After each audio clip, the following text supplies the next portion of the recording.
Of all the lies they tell you as a kid, the biggest one is all them niggas lived happily ever after. It's the biggest lie because you want it the worst. Now, one thing we already know when it comes to power is, power and control often changes hands, and where Raquel may seem like she's in total control going into season 2, there's gonna be a time where she's not, and we all know as much as you try and leave the game, you only leave with 2 options, either death or jail, and Raquel is another character who has dreams of leaving this game, something she told Symphony in season 1. I'm not saying I'm leaving the business. Not yet. Not anytime soon. But I want to get it so I can just give it over to Lou and step back and collect checks. But I think we all know what's gonna happen to most of these characters in Raising Kanan. They'll probably either end up dead and maybe some in jail, but I've always maintained the writers have a golden opportunity to tie Raising Kanan into the current timeline, with the potential surviving character returning either in Ghost or Force, and the character they can actually do this with by exploiting a small plot hole in power is Raquel Thomas. So welcome back to the Unsolved Power Mystery series, where we break down all of the unanswered mysteries in the Power universe, and today we're gonna have a look at whether Raquel Thomas is still alive in the timeline of Power and how they could integrate her into the world of Ghost. So we're gonna jump from Raising Kanan to Power and eventually Power Book 2 Ghost, but first we need to rewind it back to Power to 2 scenes, one from season 2 and one from 5. But listen, I gotta get going, make a few stops and shit. I just went to go see my mom, came straight here. All right, man. So Kanan just said he went to go visit his mom's just before he came to Ghost's penthouse suite in Tribeca, but let's just retrace Kanan's steps just for a moment, because when he came out of prison, the first person he met was Sean.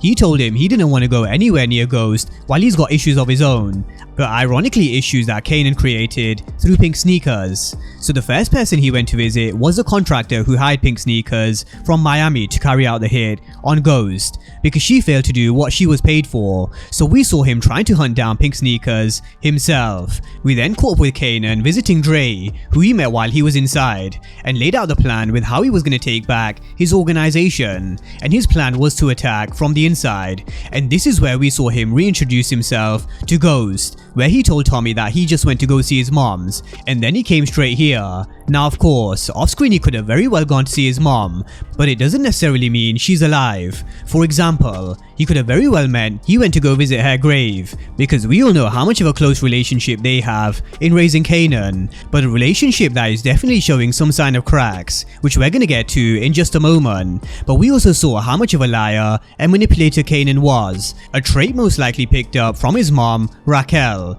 But this scene with Kanan telling us he went to go visit his mom was way back in season 2, and I'm sure they had no idea they were gonna create a prequel about Kanan's past and family, because there are some discrepancies with what he said about his uncles in a conversation with Tariq St. Patrick. And just recently on the latest Crew Has It podcast, Courtney Kemp said they only started to think about spin-off ideas around season 4, but the reason why I'm leaning towards Raquel being killed off at some point in Raising Kanan is because if we were to fast forward to season 5 of Power, we saw Kanan being killed, but it's more so the TV news report we need to focus on.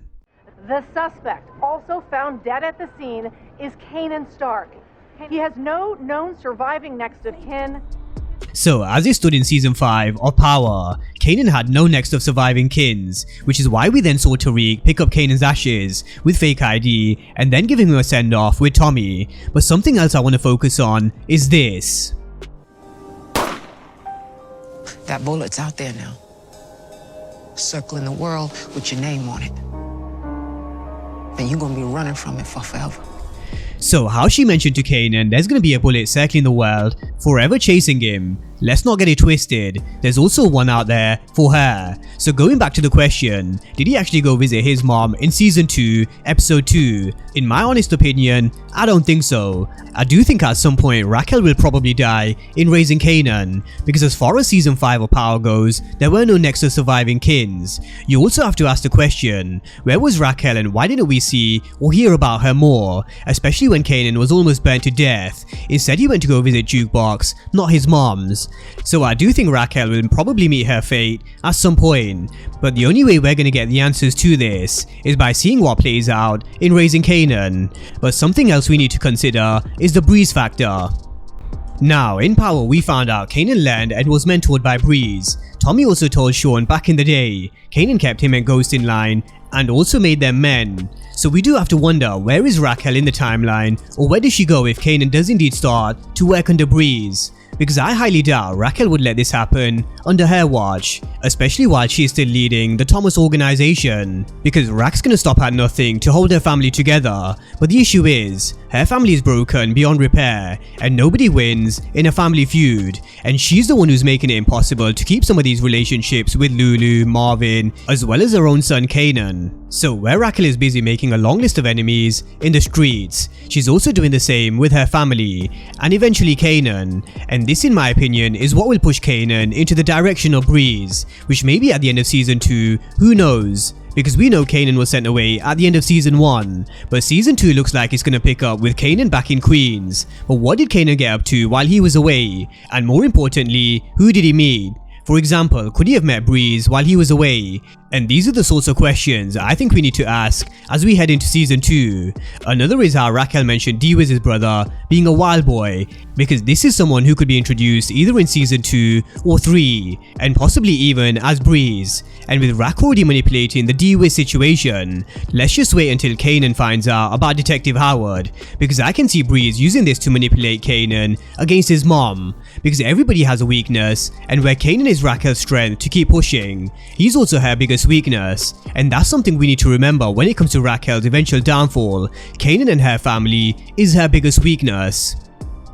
Now, as always, we look at different perspectives on this channel, and because Kanan mentioned Raquel in season 2, the question and unsolved mystery of whether Raquel is alive in Power's timeline will never go away until they reveal her fate in Raising Kanan. For example, she could have very well changed her name or be in a nursing home for all we know. So we have to ask the question, what if she was alive in the timeline of Ghost? How could they exactly integrate her back into the storyline? Because the meeting between Tariq and Raquel, with the worlds of Raising Kanan and Ghost crossing paths, really would tie the whole Power universe together. And I could really imagine Raquel telling Tariq something like, "So you're the motherfucker who got my son killed." So they really do have a golden opportunity to exploit this plot hole if they choose to, and that's a breakdown of whether Raquel is still alive in the timeline of Power. And as with people in a position of power and control, those who rise at some point will fall and a new leader will be born. So in my opinion, I think Raquel will die, because it also makes sense for Kanan's development and growth, where when his family is no more, the story naturally transitions into Kanan working with Tommy, Ghost and Breeze.